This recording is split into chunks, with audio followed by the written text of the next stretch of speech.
If a human is sick or hurt and the human's dog gets in the way of help, here are some things to think about. Ideally, before an emergency situation happens, we should help the dog feel better about other people coming near.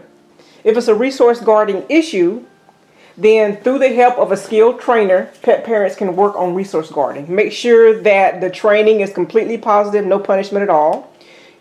Pet parents can use Gene Donaldson's Mind book for help on how a trainer should be helping. But do not attempt the exercises without the help of a trainer. Another option is training the dog how to move away. During a non-emergency situation, teach your dog how to run to a kennel or run to a bed or how to run to another room or even just run a few feet away. Once again, make sure you teach this using only positive means. Or you can teach the dog a simple stay cue or leave it. And once again, use a skilled, positive reinforcement-based trainer for help with that. But what do you do in an emergency situation? The dog hasn't been trained and you need to get to a human. First of all, assess the situation. Is the dog likely to bite? You'll definitely want to take precautions. But if the dog is only barking and the dog isn't getting close, reacting too harshly to the barking will only escalate the situation.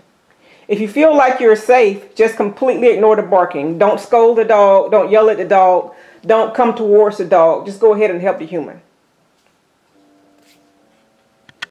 If you think the dog might bite or get underfoot and cause an injury, then take precautions before the dog charges forward. Like for instance, as soon as the human falls or gets sick or gets hurt, then go ahead and protect the human first before the dog starts reacting. There are a couple of ways you can do this. These exercise pens are handy to have around. They come in different heights and different lengths, and of course the longer and taller they are, the harder they will be to handle because they'll be heavier. You can open these around the human before the dog comes over. And what's also convenient about them is that they easily fold up and you can store them maybe behind the chair, behind the sofa until you need them.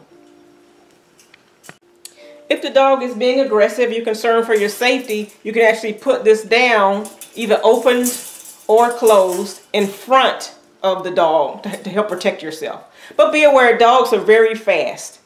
And it's unlikely that we can stop a bite from a dog who really wants to bite. Most dogs really don't want to injure. They prefer giving a warning rather than to actually bite. But this can be a safety item. Just be careful. And trying to maneuver this around dogs, for me, is a bit difficult. It's not that lightweight. Something like this isn't as versatile as the exercise pens. They don't fold in all directions like the exercise pens do, but they still open out easily. And they're much lighter weight if you need to use something like this for safety. Or if you're in a hurry, you need to pick one of these up.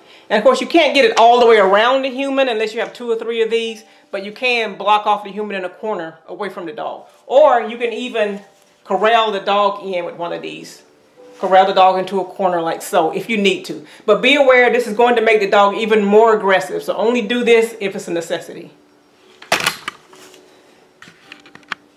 And of course, in an emergency situation, if you can't get to the playpens quick enough, any type of object can be used as a shield. Just pick up a chair or anything. Just be sure not to lunge it at the dog quickly, and be sure not to hurt the dog. And be aware that anything that we do aggressively towards the dog in the present situation will probably be remembered for the next situation, and the dog might act even worse. That's why training prior to an emergency is so extremely important.